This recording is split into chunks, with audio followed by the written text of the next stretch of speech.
She helped a helpless stranger. The next day, the Korean Mafia boss sent 4 bodyguards to her cafe. The scent of cinnamon and cardamom was my religion. Every morning at 4:30 a.m., I'd unlock the glass door of Chai and Pages, my combination cafe and bookshop, and the aroma of spices simmering in milk would wrap around me like a prayer. The steam from the chai pots fogged the windows, creating a barrier between me and the cold Seattle dawn. Inside, surrounded by worn paperbacks and the hiss of the espresso machine, I was safe. I was in control. I was enough. But that illusion shattered the moment an old man collapsed against my door during the worst rainstorm of the year. I should have known then that kindness would cost me everything. The last ordinary day. The rain had been relentless for 3 days straight, turning Seattle's streets into rivers and driving most people indoors. It was nearly closing time, 8:45 p.m., and I was alone in the cafe, wiping down the counter for the 3rd time when I heard it. A soft thud against the glass, like a bird hitting a window. I looked up from my cleaning rag to see an elderly man pressed against the door, his face pale and strained. His expensive wool coat was soaked through, clinging to his thin frame, and rain streamed down his weathered face. For a moment, our eyes met through the glass. His were dark, intelligent, and filled with something I recognized immediately: exhaustion that went bone deep. I dropped the rag and ran to unlock the door. "Sir, are you okay?" I asked, helping him inside. He was surprisingly light, as if his bones were made of air. Water pooled around his feet on my clean floor, but I didn't care. "I'm sorry," he said in accented English, his voice refined despite the rasp. "I didn't mean to intrude. The rain. I couldn't find my car." "Don't apologize," I said firmly, guiding him to the corner booth, the one with the best cushions. "Sit. Let me get you something warm." I grabbed a clean towel from the back and draped it over his shoulders, then hurried to the kitchen. My hands moved on autopilot as I prepared what my Halmione used to make for me when I was sick: a simple but perfect cup of masala chai with extra ginger, and a plate of honey-soaked hotteok I'd made that morning. When I returned, he had removed his coat. Underneath, his suit was clearly expensive, the kind of tailoring that whispered rather than shouted wealth. His watch alone probably cost more than my monthly rent, but his hands trembled as he wrapped them around the cup I offered him. "Thank you," he said, taking a slow sip. His eyes closed, and something in his face softened. "This is extraordinary. What is this?" "Chai, my grandmother's recipe." I sat across from him, studying his face. He had the kind of features that spoke of a hard life lived with dignity. Deep lines around his eyes, a scar near his left temple, silver hair cut with precision. "Are you waiting for someone? Can I call anyone for you?" "My driver is coming," he assured me, but made no move to use a phone. I told him to take his time. I needed a moment of quiet. We sat in comfortable silence while he ate the hotteok with slow, deliberate bites, savoring each one as if it were a rare delicacy. Outside, the rain hammered against the windows, but inside, surrounded by books and the lingering scent of spices, it felt like a sanctuary. "You run this place alone?" he asked after a while, his gaze traveling across the mismatched furniture, the shelves crammed with used books, the chalkboard menu with my careful handwriting. "Just me," I confirmed. "It's small, but it's mine. I opened it 2 years ago with money from 3 jobs and a lot of stubbornness." A smile touched his lips. "Stubbornness is an undervalued virtue. What's your name, young lady?" "Maya Reyes," I said. "And you?" "Han," he said simply. "Just Han." Something about the way he said it made me think it wasn't his full name, but I didn't push. In Seattle, people came to coffee shops to hide as much as to connect. I understood that. When he finally stood to leave an hour later, the rain had lessened to a drizzle. A sleek black sedan pulled up outside, the kind with tinted windows and a presence that made other cars seem shabby. But Han moved slowly, wincing with each step, and when he tried to lift the 2 shopping bags at his feet, he nearly dropped them. "Let me help," I said immediately, grabbing my rain jacket from the hook. No, I couldn't possibly. I insist." I was already picking up the bags, surprised by their weight. Books, I realized. Heavy hardcovers. Besides, I'm closed now anyway. It's no trouble. He studied me for a long moment, then nodded. "You are very kind, Maya Reyes." The walk to his car was only 30 feet, but the drizzle still managed to soak through my jacket. The driver, a young man with sharp eyes and an earpiece, immediately exited and opened the rear door, his face a mask of professional concern. "Mr. Han, I was about to come looking for you," he said in Korean, shooting me a suspicious glance. "I was perfectly fine, Junho," Han replied in the same language, which I understood perfectly, though I gave no sign of it. My mother had made sure I was fluent. This young woman provided shelter and comfort. I placed the bags carefully in the car, and Han turned to me one final time.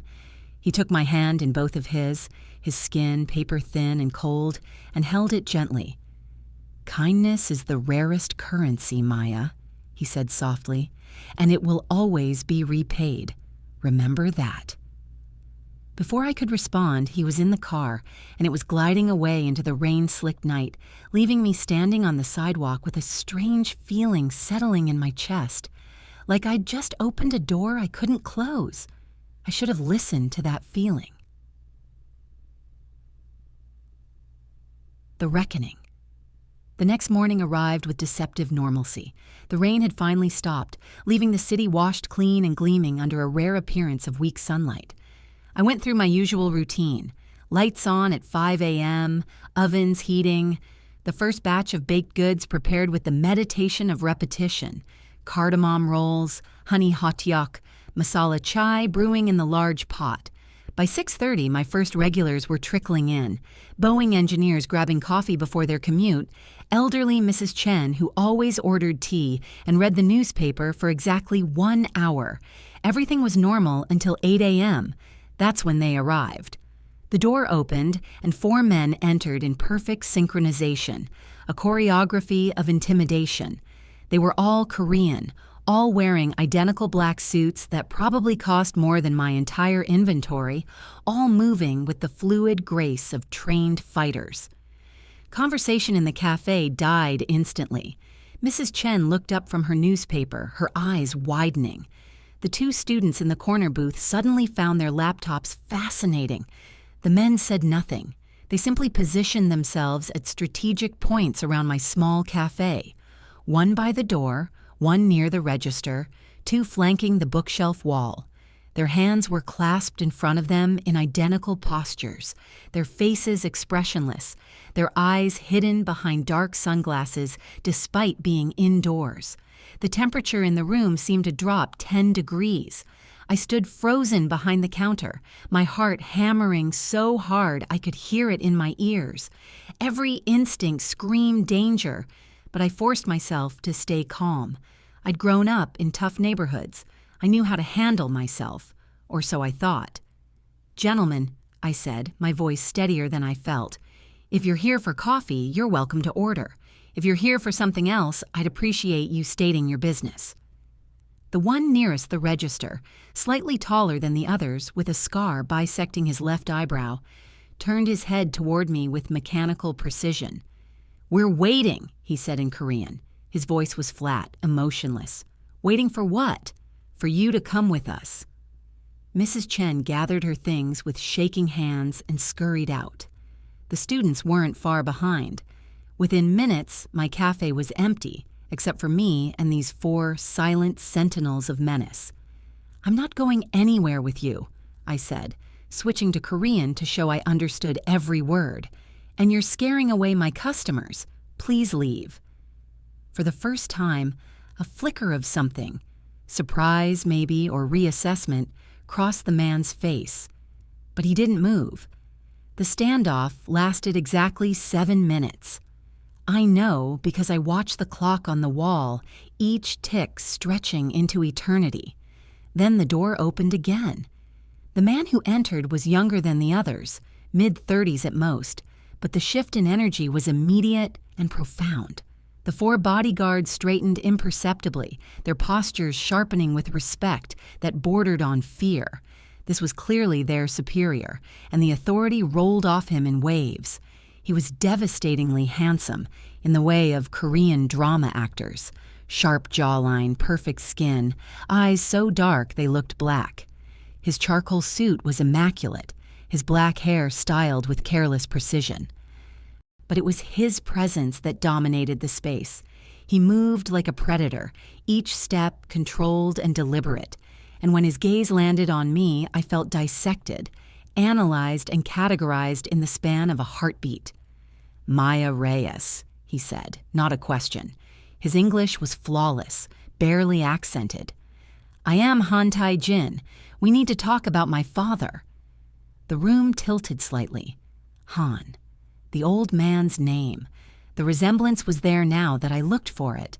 The same refined features, the same intelligent eyes, but where the father's had held warmth, the son's held ice. "Your father?" I repeated, trying to piece together what was happening. "He seemed fine when he left last night. Is he okay?"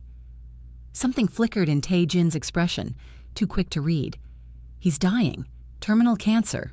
6 weeks, maybe less." The blunt statement hit me like a physical blow.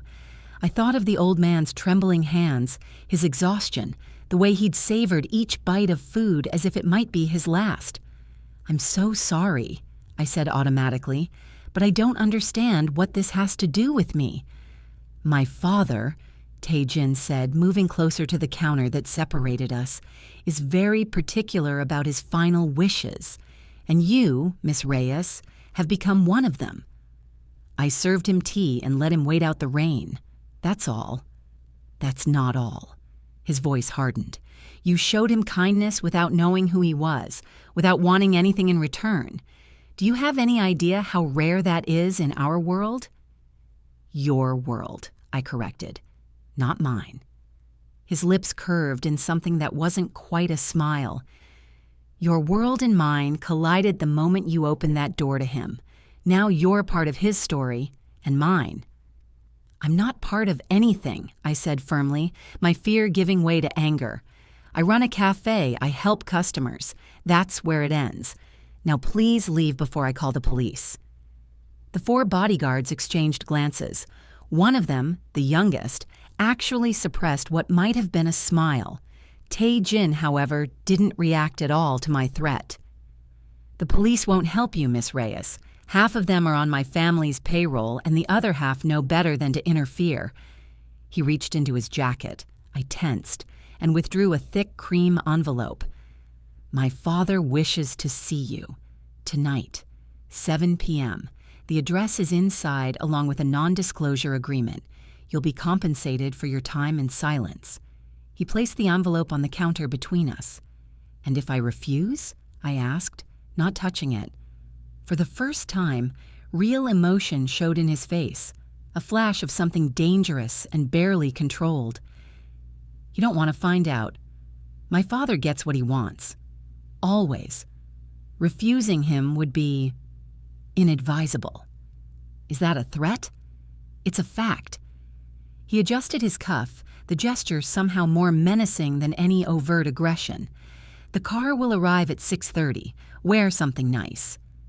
He turned to leave, his men falling into formation around him like well-trained wolves. At the door, he paused and looked back. "My father believes you're special, Miss Reyes. For his sake, I hope he's right. Disappointment is something neither of you can afford." Then they were gone, leaving behind only the lingering scent of expensive cologne and the envelope on my counter, heavy with implications I didn't want to consider. I stood there for a full minute, my hands shaking, before I finally opened it. Inside was an address in the Washington Park neighborhood, where Seattle's wealthiest lived behind gates and hedges, a legal document that basically forbade me from speaking about anything I might see or hear, and a check for $10,000 just for showing up.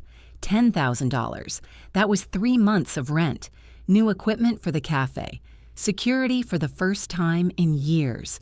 But looking at that check, all I felt was cold dread. Into the lion's den.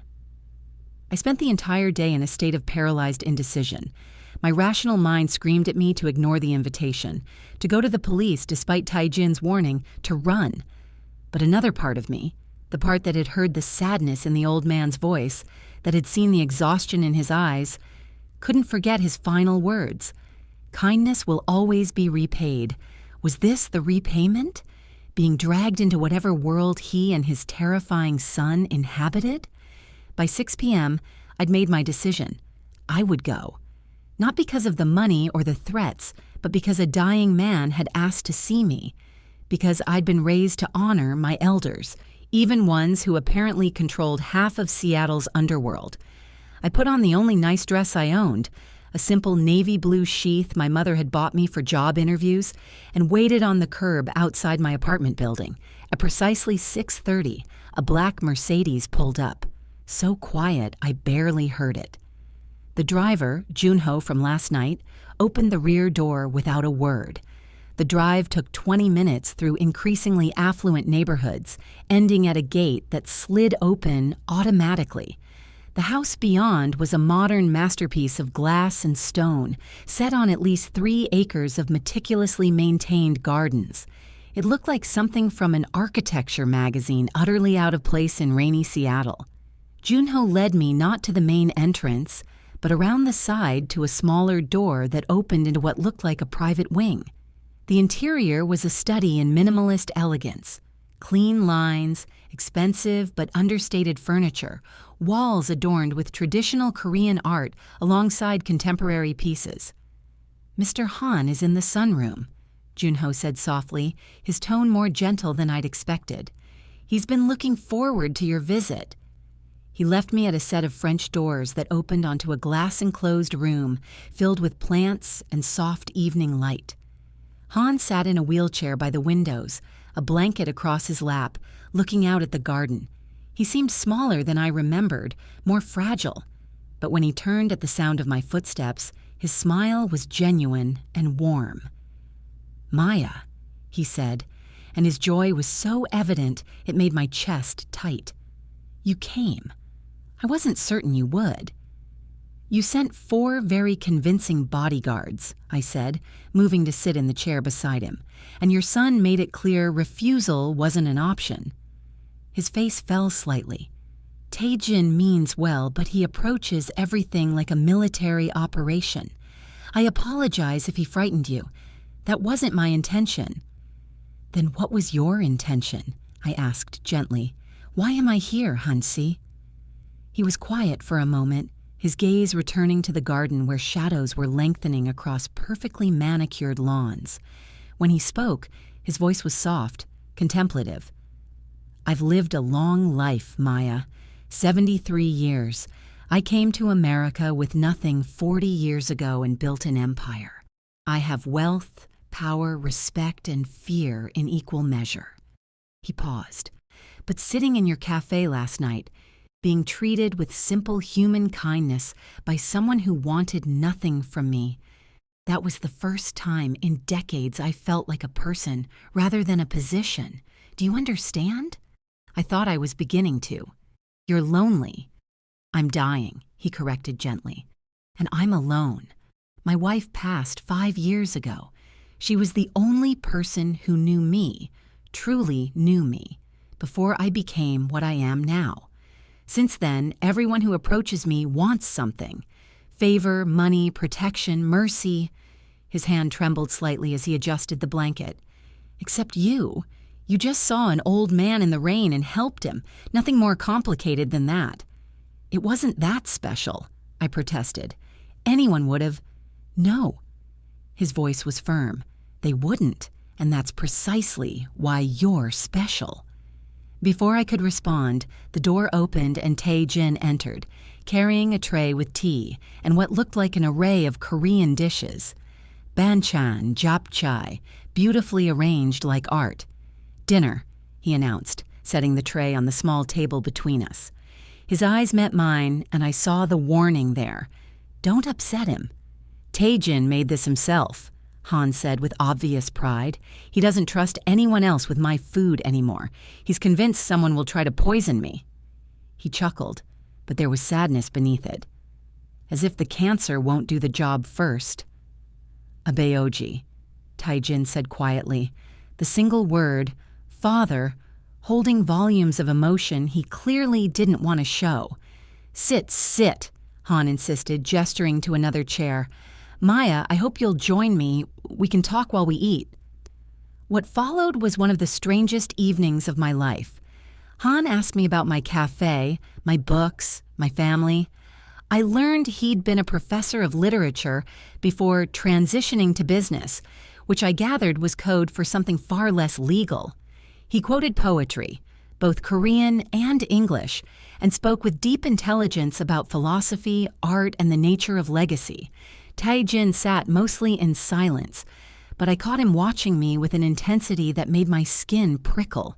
He was analyzing me, searching for... what? Weaknesses? Threats?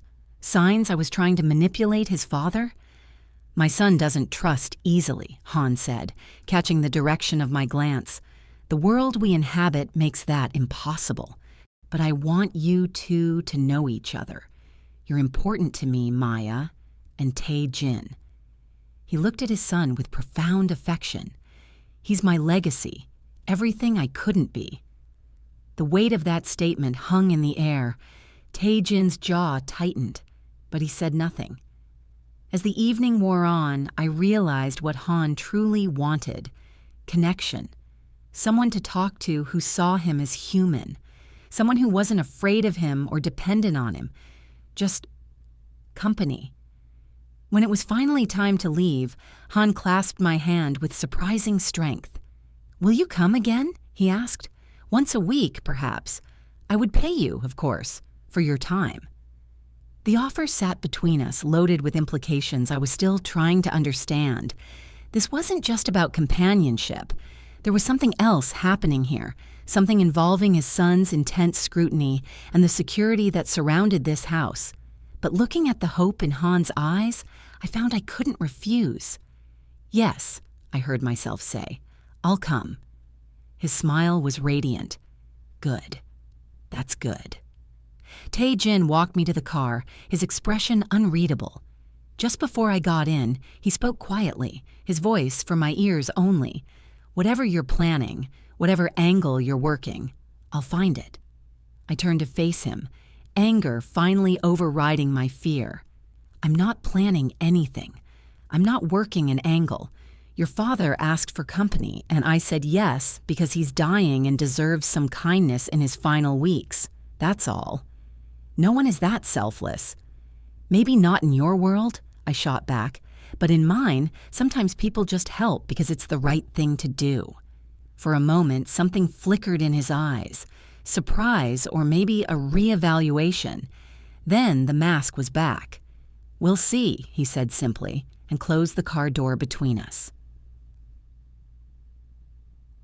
Damn the price of kindness. Over the next 3 weeks, I fell into a strange routine. Every Wednesday evening, I would close the cafe early, put on my navy dress, and let Junho drive me to the house in Washington Park. I would spend 3 hours with Han, talking, reading to him when he was too tired, sometimes just sitting in comfortable silence while he dozed. We discussed everything and nothing. He told me about growing up in Korea during the war, about his wife who'd had the courage to marry a man with dangerous ambitions, about the son he was so proud of but couldn't quite connect with anymore. Tae-jin was different as a boy, he told me one evening, his voice wistful. Gentle, curious. He wanted to be a poet. Can you imagine? He shook his head. But this life, it requires hardness. I made him hard. That's my greatest regret. I learned that Han's business empire was exactly what I'd suspected, a sophisticated criminal organization that controlled everything from legitimate import-export companies to less savory enterprises. He didn't hide it from me, perhaps because he knew I'd already guessed, or perhaps because at this stage, secrets seemed pointless. "I'm not a good man, Maya," he said simply.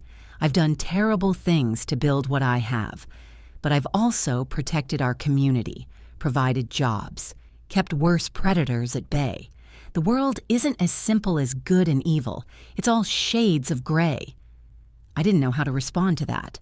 My conscience warred with my growing affection for this complex, dying man who quoted poetry and ordered violence with equal ease. Tae-jin remained an enigma. He was always present during my visits, usually working on his laptop in the corner of the room, silent but watchful. Occasionally, he would be called away for phone calls that he took in rapid, harsh Korean, his voice cold and commanding. When he spoke to his father, though, something softened in him. Not much. Just a slight warming around the eyes, a gentleness in how he adjusted Han's blanket or refilled his tea. It was in these moments I glimpsed the boy who'd wanted to be a poet. He still didn't trust me. That much was clear from his constant surveillance, the way his eyes followed my every movement, but he'd stopped making accusations, stopped treating me like a threat, until everything changed. It was a Wednesday evening, and I'd just arrived at the house when I sensed immediately that something was wrong. The security presence had tripled, grim-faced men positioned throughout the grounds, tension thick in the air. Junho's face was tight as he led me inside. "What's happening?" I whispered. "Rival organization made a move," he said quietly. "Mr. Han is safe, but it's been a difficult day." I found Han in his sunroom as usual, but Tae-jin was pacing like a caged tiger, his phone in his hand, his face a mask of barely controlled fury. "You shouldn't be here tonight," Tae-jin said immediately upon seeing me. "It's not safe." "I'm already here," I replied, moving to Han's side. The old man looked exhausted, his skin gray with pain. "What happened?" "Nothing that concerns you," Tae-jin snapped. "A warehouse," Han said quietly, ignoring his son's glare. "They bombed one of our warehouses. 3 men injured, 1 dead. A message." "Abyoji, don't—" "She should understand what world she's entered," Han interrupted, his voice carrying an edge of his former authority. "Maya, there are people who see my weakening condition as an opportunity. They're testing Tae-jin, seeing if he's ready to lead, if he's ruthless enough to hold what I've built." "I can handle it," Tae-jin said through clenched teeth. "I know you can, my son, but at what cost?" Han's eyes were sad. "Each act of violence takes a piece of your soul. I should know." The room fell silent, heavy with years of complicated father-son dynamics I couldn't begin to understand. "I should go," I said quietly, standing. "Give you 2 time—" "No." Both men spoke simultaneously, then looked at each other in surprise. "Stay," Han said more gently. "Please. This chaos will resolve itself. Right now, I want an hour of peace, of normal conversation, of remembering there's beauty in the world beyond power and violence." He held out a trembling hand to me. "Read to me? From that Hafiz collection we started last week?" So I sat and read Persian poetry to a dying Korean crime boss, while his son made quiet phone calls that probably involved retribution and blood, and somehow it felt both surreal and strangely right. When it was time to leave, Tae-jin walked me out personally, a break from routine that made my pulse quicken. "You're good for him," he said abruptly as we reached the car. "He's calmer when you're here, in less pain, I think." "I'm glad I can help." He studied my face in the dim light, and for once there was no hostility in his gaze. "You really don't want anything, do you? No favor, no money beyond what we already pay you, no leverage." "No," I said simply. "I don't understand people like you." It wasn't an accusation, just a statement of confused fact. "Maybe that's the problem," I suggested gently. "Maybe you're so used to people having ulterior motives that you can't recognize genuine kindness anymore." His laugh was bitter. "Kindness is a luxury in my world, Maya. It gets you killed." What a sad way to live. The words were out before I could stop them, and I immediately regretted them. But instead of anger, Tae-jin just looked tired, unutterably weary. "Yes," he said quietly, "it is." For a moment, we just looked at each other, and I saw past the cold exterior to the man beneath, the one who'd wanted to be a poet, who was watching his father die, who carried the weight of an empire he hadn't chosen but couldn't refuse. "He doesn't have much time left," Tae-jin said finally. "Weeks, maybe. The doctor said he's declining faster than expected." My chest tightened. "I'm sorry. Will you keep coming? Until the end?" "Yes, of course." He nodded, something like relief crossing his features. "Thank you." As Junho drove me home through the dark Seattle streets, I realized I'd crossed a threshold I couldn't uncross. I wasn't just a cafe owner visiting a dying man anymore. I was entangled in something deeper, more complicated, a world of violence and loyalty, of men who quoted poetry and ordered killings, of impossible choices and moral ambiguity. And the most dangerous part? I was starting to care. The final lesson. Han died on a Tuesday morning, 3 weeks after that conversation. I got the call from Junho at 6 a.m., his voice thick with emotion. "Mr. Han passed peacefully in his sleep. Mr. Tae-jin requests your presence at the funeral. He said his father would have wanted you there." The funeral was held at a private estate, attended by a strange mix of people, legitimate businessmen in expensive suits, clearly dangerous men with hard eyes, and a surprising number of community members from Seattle's Koreatown. I stood in the back, feeling out of place in my simple black dress, watching as person after person paid respects to a man who'd lived a complicated, contradictory life. Tae-jin stood at the front, accepting condolences with stoic dignity. He wore a traditional Korean mourning hanbok, the white fabric making him look both younger and older somehow.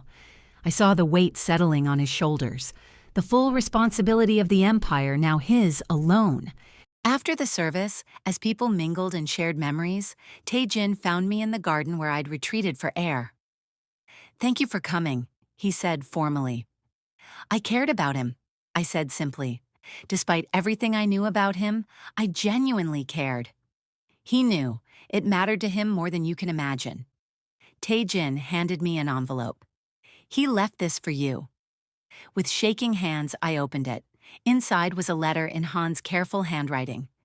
"Dear Maya, if you're reading this, I've finally found peace. Thank you for giving me beauty and kindness in my final weeks. Thank you for seeing me as human. I've left instructions with Tae-jin. Your cafe will never be touched, never threatened. You're under the protection of the Han family for as long as you remain in Seattle. Consider it payment for a debt I could never truly repay. One last request, be patient with my son. He's harder than I ever was, but there's still good in him. You saw glimpses of it, I think. Perhaps in time you can help him find it again. Be well, be happy, be kind. The world needs more people like you." Han tears blurred my vision. I looked up to find Tae-jin watching me, his expression carefully neutral. "He asked me to look after you," he said, "to ensure you're never bothered, never threatened. It's the least I can do to honor his final wishes." "I don't need looking after." Nevertheless, he paused, seeming to struggle with something. "My father saw something in you that he'd lost sight of in this world. Purity of intention, goodness without calculation. He wanted me to see it too." "And do you?" He was quiet for a long moment, his dark eyes searching my face. "I'm beginning to. It's disorienting." Despite everything, the funeral, the weight of the moment, I almost smiled. "That might be the most honest thing you've ever said to me." My father taught me that honesty is a rare gift. It should be given sparingly, but to the right people. He held my gaze. "You're the right people, Maya Reyes." "What happens now?" I asked. "To you, to all of this?" "I lead. I protect what my father built. I make hard choices and live with the consequences." His voice was resigned but firm. "It's what I was raised to do." "That's not all you are, though. Your father told me about the boy who wanted to be a poet."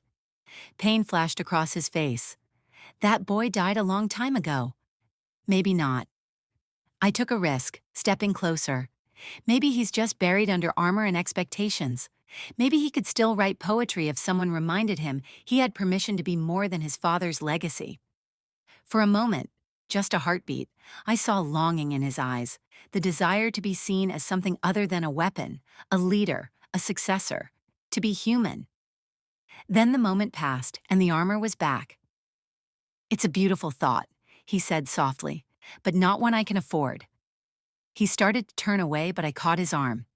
"Your father's last wish was for you to find the good in yourself again. If you honor his memory in every other way but ignore that, are you really honoring him at all?" Taejin looked at my hand on his arm, then up at my face, and something shifted. Not a transformation, that would take time, but a crack in the facade. A possibility.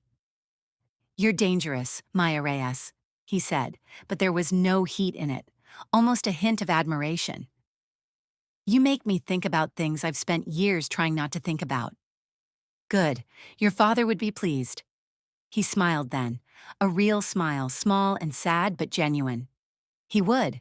He'd also probably be plotting to make you family somehow if he'd had more time. He had that kind of mind." "And you?" I asked, surprising myself with my boldness. "What kind of mind do you have?" His eyes held mine, and the air between us suddenly felt charged, weighted with something neither of us was ready to name. "The kind that's learning," he said quietly, "that some gifts are worth accepting, even if they're dangerous."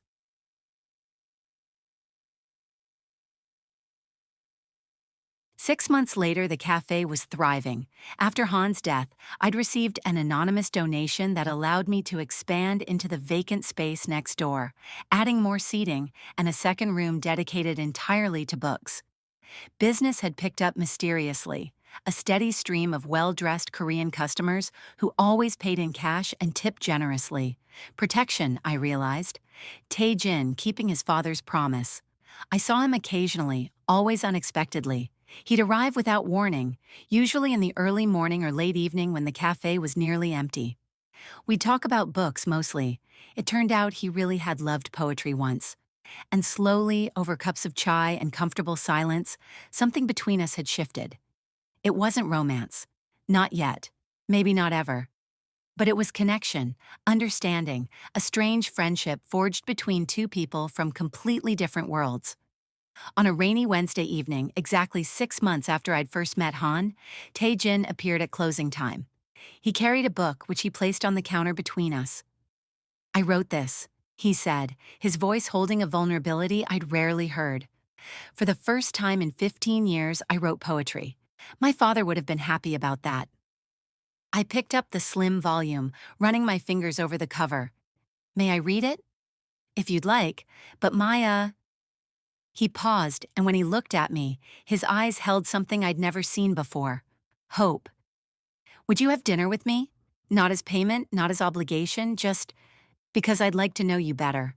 The real you, not just the kind cafe owner who saved my father's final weeks." My heart did something complicated in my chest. This was dangerous. This was crossing lines I'd promised myself I'd never cross. His world and mine. They couldn't mix without consequences. But looking at him, seeing the man emerging from beneath the armor, the poet learning to breathe again, I found myself smiling. "Yes," I said, "I'd like that." Because sometimes kindness doesn't have a price. Sometimes it just opens doors, to friendship, to understanding, to possibilities we never imagined. And sometimes those doors lead somewhere beautiful, even if the path is complicated. I'd helped a stranger in the rain, and it had changed everything, and I wouldn't take it back for anything in the world.